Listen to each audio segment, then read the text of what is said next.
Les mortifères représentations mentales du PDCI et du PPACI dans l'opposition ivoirienne, une source interne de crise électorale artificielle et inutile. Le père Alessi Dieng nous dit que chaque fois qu'on va à des élections, le PDCI et le PPACI, ils créent des idées de la mort, qui sont des idées préfabriquées, des idées imaginées, mais des idées inutiles pour inquiéter les Ivoiriens, pour essayer de ramener cette source-là pour qu'on sente que eux ne sont pas contents. Mais quand tu n'es pas content, là, tu trouves les mécanismes pour convaincre le peuple, pour dire voilà ce qui fait que je ne suis pas content, et donc ne votez pas le RHDP. Dans le régime de démocratie d'un parti politique, n'est pas un mouvement de libération nationale, et la lutte politique n'est pas une lutte de libération nationale. En général, dans les années 70, on avait des mouvements de libération nationale. C'était des mouvements de guérilla, c'était des mouvements paramilitaires. C'est là qu'on a connu l'UNITA et autres, tout. Eux là, eux sont venus pour une guerre de libération nationale. Et quand on parle d'une guerre de libération nationale, ça ne se fait pas avec des bulletins, ça ne se fait pas avec des fleurs, ça se fait avec des fusils. Il dit dans la démocratie là, un vrai parti politique là, ne se considère pas comme un mouvement de guérilla ou même un mouvement qui vient avec les armes à main pour faire une libération nationale. Parce que derrière ça, ce sont les morts et ce sont les personnes vivantes qui tombent et qui meurent. L'affrontement démocratique pour la prise du pouvoir d'État n'est pas un affrontement oligarchique pour la capture du pouvoir d'État. Il dit la démocratie là, pour pouvoir prendre le pouvoir là, c'est pas une guerre entre les gourous pour se mettre à la tête du peuple. Et donc le plus violent et le plus fort pourrait gagner. La lutte démocratique, c'est un affrontement programmatique et sociétal entre les partis représentant les intérêts sociaux et professionnels et les valeurs de la diversité des catégories du peuple et qui entendent de ce fait prendre le pouvoir d'État afin de l'utiliser pour mettre en œuvre leurs solutions aux problèmes existentiels du peuple.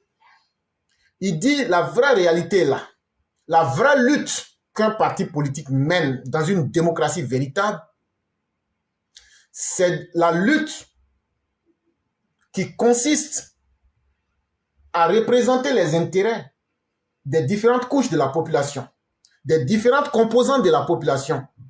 Et il faut donc trouver les solutions à travers un plan, un programme qui touche la vie même de ces peuples et de ces personnes. C'est ce qu'il appelait des problématiques existentielles. Et donc ça s'appelle simplement programme de campagne. Ça veut dire, je regarde les gens, eux ils souffrent, mais c'est l'eau qui leur fait défaut. Je leur dis, qu'est-ce qu'on peut faire pour mettre fin à votre problème d'eau?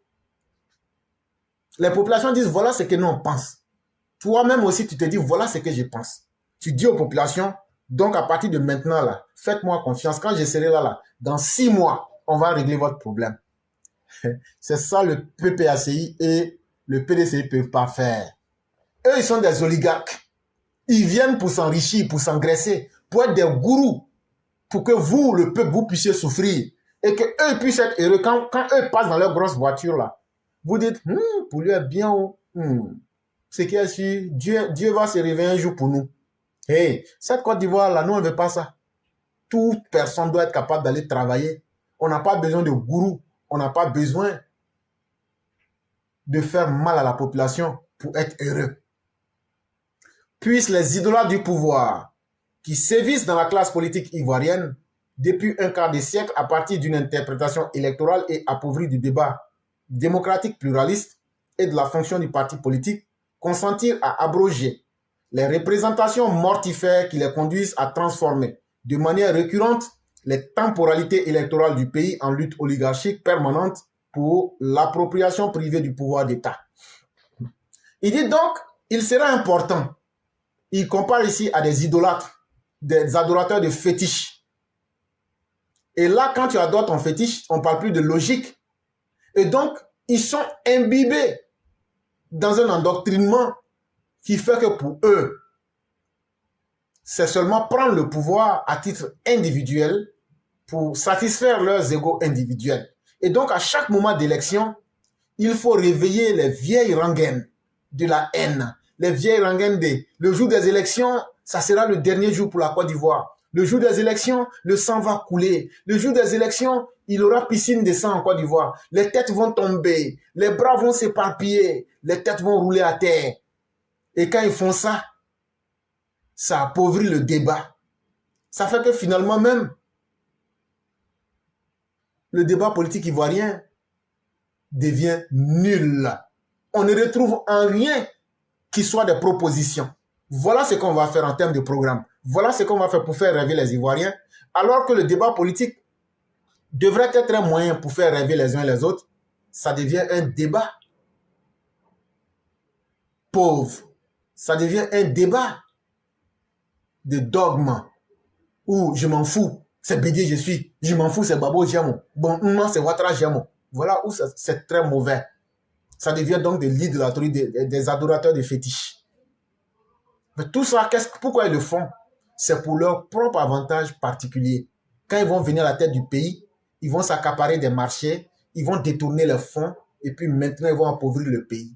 Mais parce que vous leur avez accepté, vous les avez laissés ne pas vous faire de programme de campagne.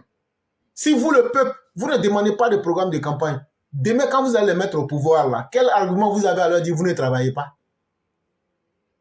Toi qui es au village là, toi qui es jeune, toi qui es population là, si les gens viennent à toi, ils te disent faut nous voter, parce qu'on est comme si on est même chose, Mais demain là, s'ils ne travaillent pas là, et que ton enfant meurt parce qu'il n'y a pas d'hôpital, est-ce que demain là, tu peux te plaindre? Il va te dire non, non, non. Quand je faisais l'élection là, je t'ai dit de me lire parce que moi je m'appelle Laurent Gbagbo. Je t'ai dit qu'on est de la même tribu. Tu m'as élu à cause de ça. Mais on est toujours de la même tribu. Mais je ne t'ai jamais dit que j'allais faire hôpital. Je ne t'ai jamais dit que j'allais faire route. Même chose pour Bédié. Donc, ce n'est pas ça qui m'intéresse. Or, à la tête de l'État, ils viennent là parce qu'il y a beaucoup d'argent. Parce qu'ils auraient une belle vie. Et donc, toi, ton argent, les impôts, les taxes et autres que tu payes là, eux ils vont prendre ça, mettre ça à leur propre compte privé pour arranger leurs enfants, pour arranger leur famille. Ils ne vont pas construire les routes, ils ne vont pas construire les ponts, ils ne vont pas construire les écoles, ils ne vont pas construire les universités que Ouattara est en train de construire. Donc toi qui es là, quand tu regardes là, en tout ce que tu vois aujourd'hui, que le président Ouattara est en train de faire, et puis ce que les autres n'ont pas pu faire en plus de 20 ans, est-ce que c'est à nous de te dire où se trouve ton bonheur? C'est à toi de choisir. Et donc, quand on te parle des choses qui n'arrangent pas ta vie, où tu ne sens pas que le discours qui sort là, toi, tu ne vois pas ton intérêt dedans là, faut dire toi là, c'est bon, on a compris, on ne te vote pas. Ces représentations mortifères menacent constamment de plonger le pays dans le chaos au profit des classes politiques qui en sont les acteurs au détriment du peuple qui en est la victime expiatoire. Et non, malheureusement, une fois qu'on laisse ces discours-là prospérer, il y aura mort d'hommes, les élections vont être le jour de l'apocalypse, etc.